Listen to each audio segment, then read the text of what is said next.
بسم الله الرحمن الرحيم.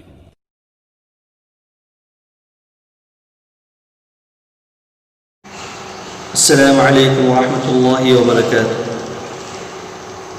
الحمد لله رب العالمين، والصلاة والسلام على أشرف الأنبياء والمرسلين نبينا محمد وآله وأصحابه أجمعين، أما بعد. قال الله تبارك وتعالى في القرآن المجيد والفرقان الحميد: فأعوذ بالله السميع العليم من الشيطان الرجيم.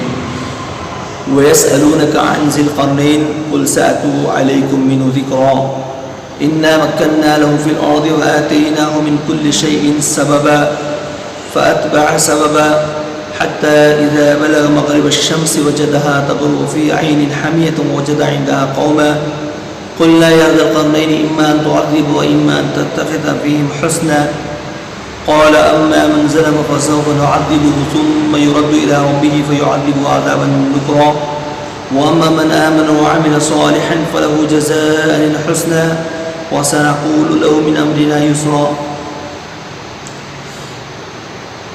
سورۃ الکہف کی آیت 83 سے لے کر کے آگے کی آیات میں اللہ تبارک تعالیٰ نے ذوالقرنین کا ذکر فرمایا ہے، ذوالقرنین کے واقعے کی طرف اشارہ کیا ہے، اور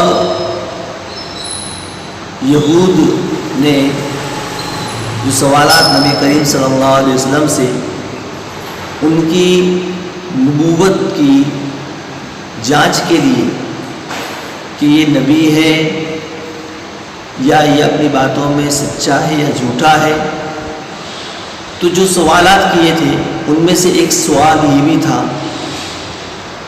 کہ ذوالقرنین کون ہے، اور یہ سوال ان کا کرنا یا اس سوال کا انہیں علم ہونا اس بات کی طرف اشارہ کرتا ہے کہ ذوالقرنین کا تذکرہ ان کی آسمانی کتابوں میں بھی موجود تھا، تورات میں اس کا ذکر موجود تھا، جس کی وجہ سے انہوں نے یہ سوال کیا ہے.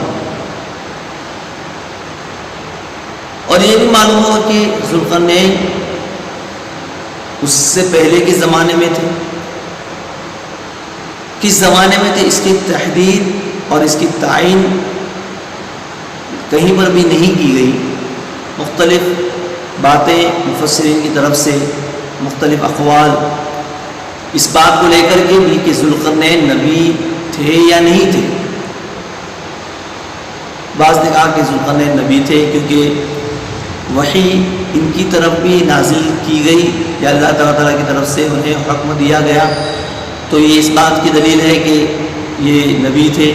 جبکہ قرآن کریم ہی میں چند ایسی شخصیات جن کی طرف وحی کی گئی یا اللہ رب العزت نے جن کے پاس فرشتوں کو بھیجا لیکن وہ نبی نہیں ہے، جیسا کہ مریم علیہ السلام ہے، موسیٰ ہے، موسیٰ علیہ السلام کی والدہ ہے، ان کی طرف بھی الہام ہوا یا وحی ہوئی لیکن وہ نبی نہیں کہلائے یا نبیہ نہیں کہلائے. لقمان علیہ السلام کا تذکرہ ہے.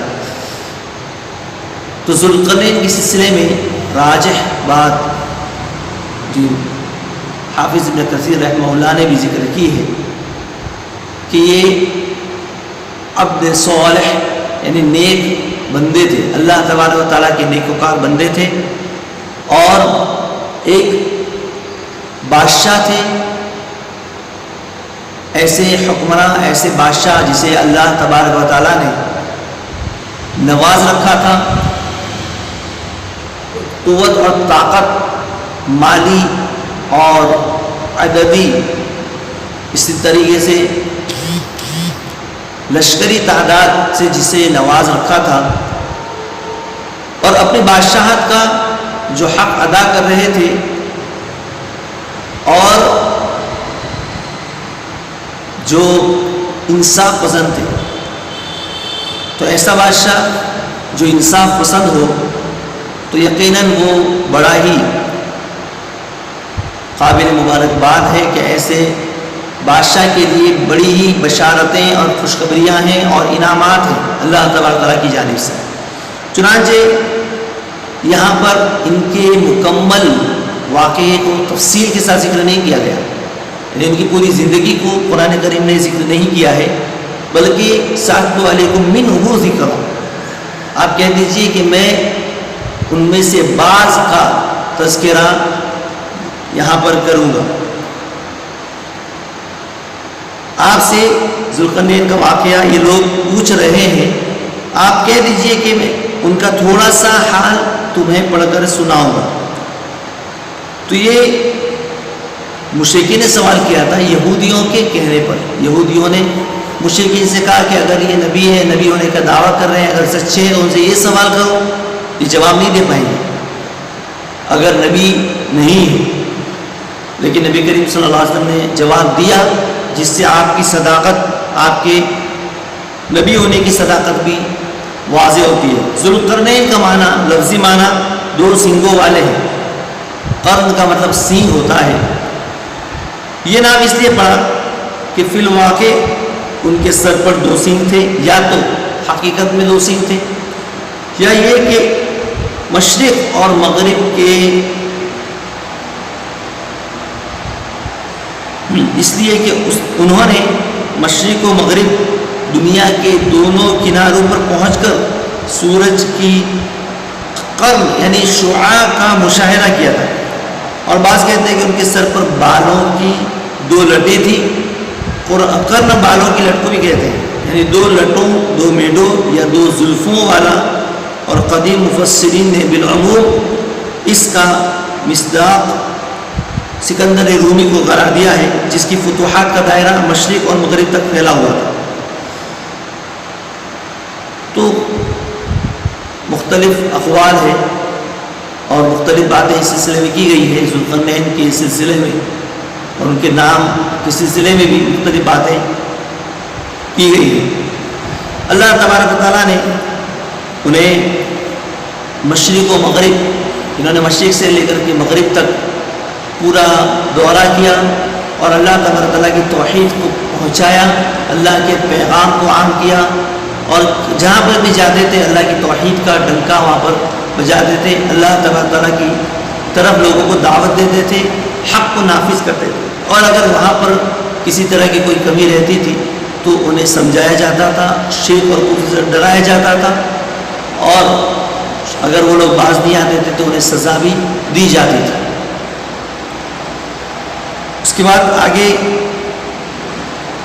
کا جو تذکرہ ہے انشاءاللہ آئندہ درس میں آپ کے سامنے کیا جائے گا کہ اس کے بعد کس طریقے سے کہاں کہاں انہوں نے سفر کیا اور ذوالقرنین کا حقیقی نام کیا ہے. تفصیلی اور تاریخی روایات کی روشنی میں انشاءاللہ آپ کے سامنے رکھا جائے گا. اللہ سے دعا ہے کہ اللہ رب العزت ہمیں ان واقعات کو سمجھنے کی توفیق عطا فرمائے، اور جن عبرتوں اور نصیحتوں کے طور پر اس واقعے کو ذکر کیا ہے اس سے ہمیں عبرت اور نصیحت حاصل کرنے کی توفیق عطا فرمائے. آمین. وما علینا الا البلاغ المبین. السلام علیکم ورحمۃ اللہ وبرکاتہ.